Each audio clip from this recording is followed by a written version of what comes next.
Hello guys, and like I said, here's the right side of the weapon.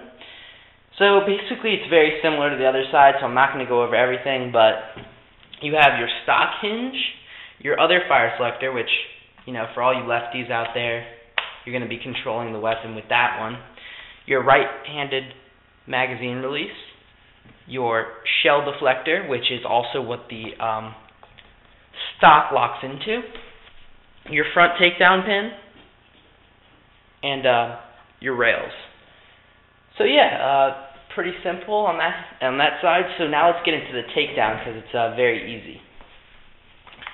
So the first thing you're going to do for the takedown is remove your front body pin. So basically you can push that out basically with a finger, but like I said, the tool really comes in handy. You just pull that off. You got your Torx key, put it against the pin, and push down, and then you can pull the pin out. Now, it does have a retaining system when you pull it out of the box, but I took that off just for ease of access, and the pin's not going to fall out on you even without it. So now that you have that front pin out, you just brace the upper receiver with one hand, take your other hand, and pull down on the lower. Your lower will drop right out. Now here you'll find your gearbox, your terminals, and yeah, this is basically the entire workings of the gun. Essentially, that's what makes the gun work. So we're going to set that aside. So now all you have to do, pretty simple. There's no screws or anything, just like the real gun. Pull the stock down. Stock will come off. All right. So again, this has an identical field strip to the real gun. So stock will come off. Now again, so I can show you up close, the way it locks is very, very nice. Alright? Next thing you're going to want to do is pull back on your charge handle. Now you're going to notice that the recoil spring just came out. Go ahead and pull back, and you can remove your recoil spring. This is good because now you can silicone oil it to make that bolt just beautifully smooth. Now what you're going to do is pull up on your charging handle. Now you can move to the left or right side the same way. Inside, just put your finger in, you'll see your bolt. Pull your bolt out. And here you have your bolt, which obviously looks just like the real steel's bolt, however is hollow. So now you have a rigid frame, alright, and your gun is basically completely field stripped for any of your maintenance. Now, I'll go over the upgrades that I've done. I have put in a Mad Bull Blue hop-up bucking, which I'll show you more later. The Matrix Magnum 3000 motor, which is basically a Sistema Magnum clone. And that's about it. I run a 9.6 1600 mAh battery in this gun, so that's about it. Now, we're going to go over reassembly because it's a little bit more tricky for no reason other than, you know, you're just putting parts back in, so it's a little bit different. But slide your bolt back in and make sure that everything is aligned properly. That's the biggest thing, which I can't stress enough. Again, slide your bolt in through the rear. Everything lines up, so it's very, very foolproof, but either way, you slide your bolt right into the receiver and kind of line it up with the end. You'll see a hole on top here. Charging handle, just place it right in, and then you can slide your bolt back down. It's very, very simple. It's a little bit difficult to show on film, but you will be able to, if you just listen to what I'm saying and follow along, you'll get it. It's not difficult. Recoil spring slides into its groove at the bottom, which I'll show you, so that won't be. See it? Yep, just slides right in. Then take your stock, all right, line it up with the upper receiver end cap, slide it down, it'll click into place real nice and firm.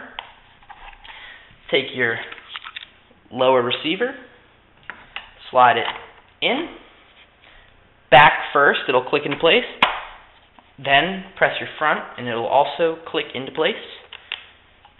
Replace your front takedown pin, which sometimes needs a little bit of a push to get in.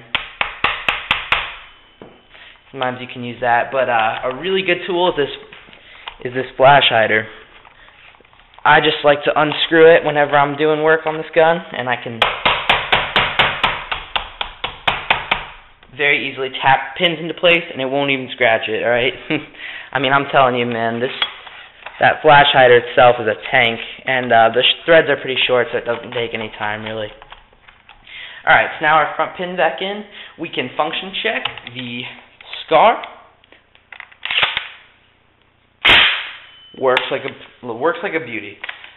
Alright, so let's go over our hop-up workings. So we're going to lock the bolt to the rear. And now, as you can see, we're inside basically the hop-up chamber. You've got a standard M4 type hop-up wheel. So spin it forward, that way, this way, for hop, and that way for less hop. And you can kind of see I got the blue hop-up bucky in there. That's something I would recommend to upgrade. It's a pretty simple procedure, so I'd recommend that you upgrade it like that. So yeah, I mean, overall, just a phenomenal weapon. And sorry guys, my camera died, but anyway, because I didn't go over this piece before, that just clicks right into the hop-up wheel, and you can turn it. And you can actually turn it with this on to get a little bit more leverage, and it's pretty simple. To replace that, all you have to do is take the longer end, put it all the way to the right side of the weapon. It'll slide right into place when it's in properly. Or the left, my bad. Left side of the weapon slides in, and then turn it, rotate it all the way over to the left, and it'll click into place, and it will lock in with no issues. So anyway, that's the main workings of the VFC SCAR. So anyway, this gun can be purchased off any of your major retailers, Airsoft GI, E-Vike, or any, those are the big ones, but any of the smaller ones as well. And yeah, so once again, absolutely amazing weapon. With my upgrades, I'm getting around 26 rounds per second with my 9.6 and my upgraded motor, and about 210 feet of maximum range with the Mad Bull Blue hop-up, and the rest of it's stock. However, tonight I will be ordering a Garter SP120 spring and a Hurricane polycarbonate piston head, and then I will make internal videos of this gun so you can see how the internals work and everything like that, because it is very high quality. In case any of you don't know, magazine insertion, very easy, slides right in, clicks into place. It's that easy. Push the button, it comes right out. So yeah, that's my review of the VFC Mark 17. And anyway, I recommend it. I paid about $370 for it. It's difficult to find, but it's difficult to find new. They sell out pretty quickly, but I definitely recommend it. It's a fantastic gun, and with all the things it comes with, you really can't go wrong at all.